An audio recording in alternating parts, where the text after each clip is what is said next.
سپہر کے 3 بجے ہیں۔ السلام علیکم، یہ ریڈیو پاکستان ہے۔ حمیرہ رانا سے خبریں سنیے۔ اہم خبروں کا خلاصہ۔ وزیراعظم نے صحت مند اور ہمدرد شہریوں پر زور دیا ہے کہ وہ خون کا عطیہ دے کر انسانیت کی خدمت کریں۔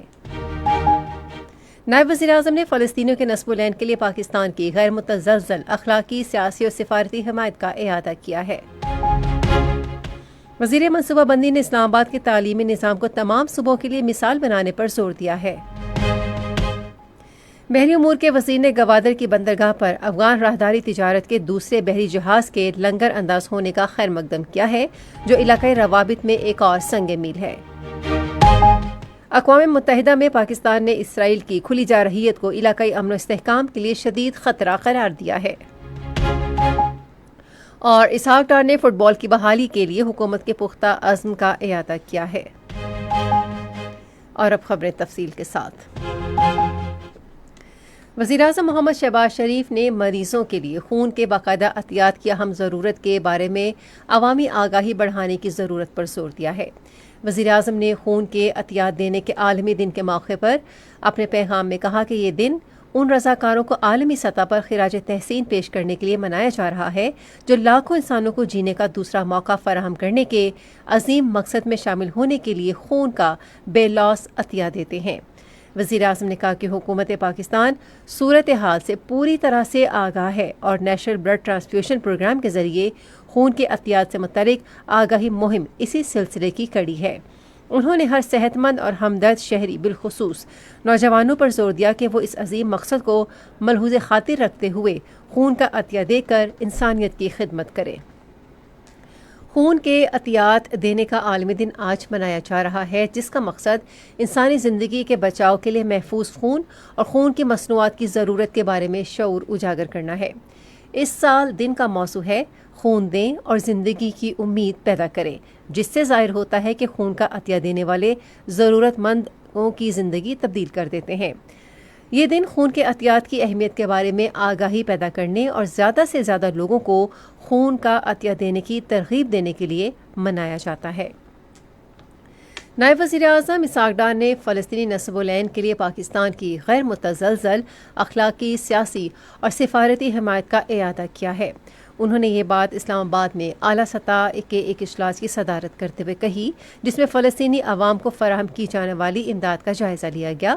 اسحاق ڈار نے غزہ اور مغربی کنارے میں اسرائیل کی جانب سے انسانی حقوق کی سنگین خلاف ورزیوں کے نتیجے میں بگڑتی ہوئی انسانی صورتحال پر گہری تشویش کا اظہار کیا۔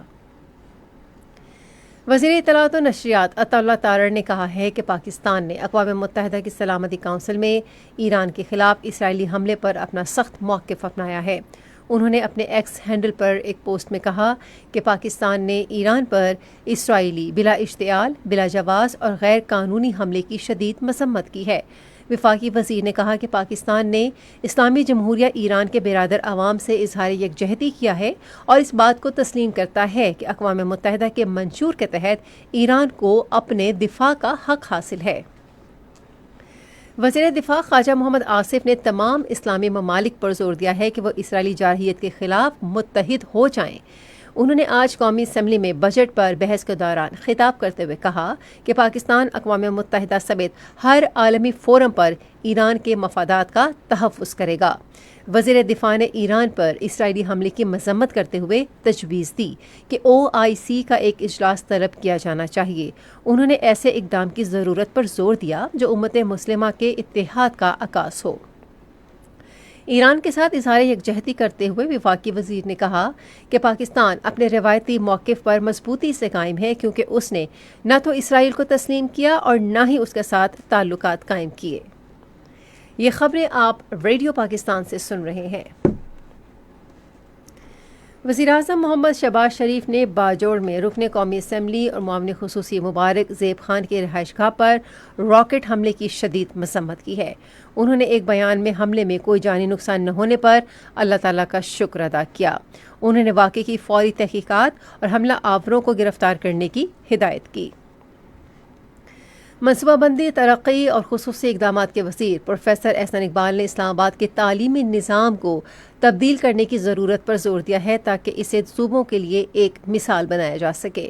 اسلام آباد میں سینٹرل ڈیولپمنٹ ورکنگ پارٹی کے ایک اجلاس کی صدارت کرتے ہوئے وفاقی وزیر نے کہا کہ اسلام آباد میں تعلیمی نظام ایک ایسے انداز سے مرتب کیا جائے کہ وہ پورے ملک کے لیے قابل تقلید نمونہ ہو۔ احسن اقبال نے وزارت تعلیم کو ہدایت کی کہ وہ ایک ماہ میں اصلاحات کے لیے جامع طریقہ کار پیش کرے۔ بحری امور کے وزیر محمد جنید انور چودھری نے گوادر کی بندرگاہ پر افغان راہداری تجارت کے دوسرے بحری جہاز کے لنگر انداز ہونے کا خیر مقدم کیا ہے۔ بحری جہاز 20,000 میٹرک ٹن ڈرائی امونیم فاسفیٹ کھاد لے کر پہنچا جو علاقائی تجارتی روابط کے فروغ میں ایک اور سنگ میل ہے۔ وفاقی وزیر نے کہا کہ گوادر کی بندرگاہ کو چاروں طرف سے خشکی میں گھرے افغانستان کے لیے تصویراتی تجارتی راہداری بنانے کی پائیدار کوششوں کا حصہ ہے۔ انہوں نے کہا کہ راہداری تجارت میں گوادر کا بڑھتا ہوا کردار افغانستان کے لیے بین الاقوامی منڈیوں تک رسائی میں آسانی یقینی بنانے کے لیے ہمارے عزم کا مظہر ہے۔ مدینہ منورہ میں گمشدہ اشیاء کے سیل نے حج کے بعد گمشدہ اشیاء سے متعلق حجاج کی تمام شکایات کا ازالہ کیا ہے۔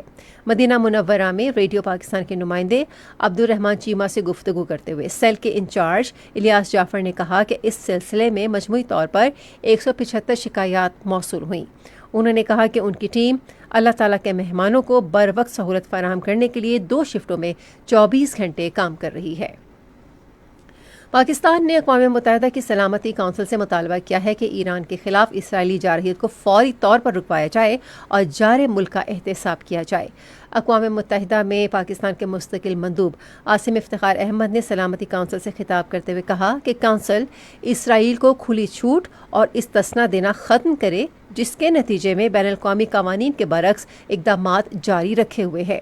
انہوں نے کہا کہ ایران کو اقوام متحدہ کے میثاق کے شق 51 کے تحت اپنے دفاع کا حق حاصل ہے۔ انہوں نے کہا کہ غزہ، شام، لبنان اور یمن میں اسرائیل کے اقدامات یک طرفہ فوجی طاقت کے استعمال کے جاری طرز عمل کی عکاسی کرتے ہیں۔ عاصم افتخار نے کہا کہ اسرائیل کی کھلم کھلا اشتعال انگیزی خطے کے امن و استحکام کے لیے سنگین خطرہ ہے اور ایران کا ہمسایہ ہونے کے ناطے پاکستان کو اس پر شدید تشویش ہے۔ انہوں نے ایک بار پھر کہا کہ پاکستان ایران کے جوہری مسئلے کو پرامن طریقے سے حل کرنے کا حامی ہے۔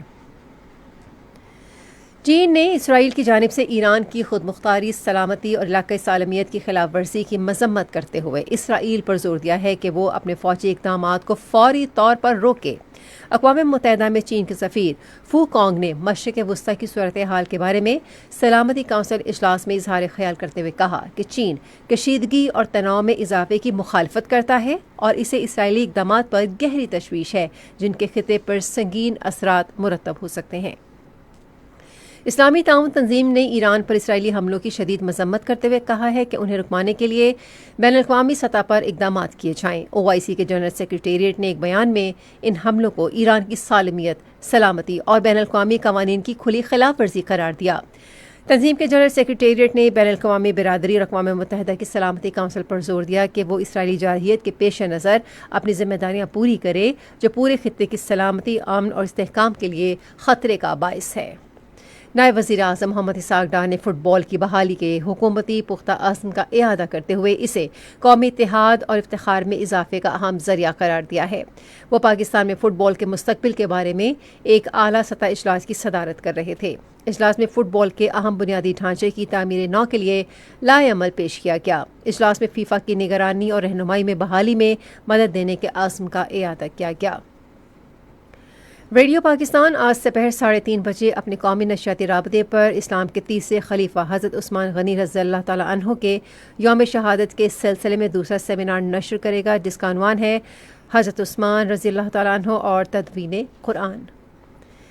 اور محکمہ موسمیات کی پیشگوئی کے مطابق آئندہ 12 گھنٹے کے دوران خیبر پختونخوا، گلگت بلتستان، بالائی اور جنوب مشرقی سندھ، جنوب مشرقی شمال مشرقی بلوچستان، پنجاب، اسلام آباد اور کشمیر میں کہیں کہیں آندھی چلنے اور گرج چمک کے ساتھ بارش کا امکان ہے جبکہ چند مقامات پر ژالہ باری بھی متوقع ہے۔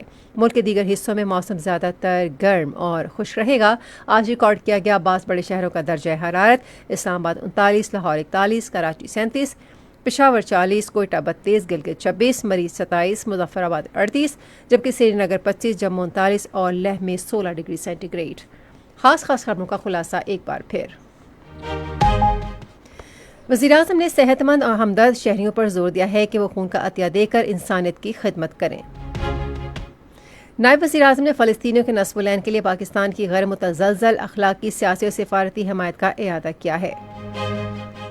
اور اقوام متحدہ میں پاکستان نے اسرائیل کی کھلی جارحیت کو علاقائی امن و استحکام کے لیے شدید خطرہ قرار دیا ہے۔ خبریں ختم ہوئیں۔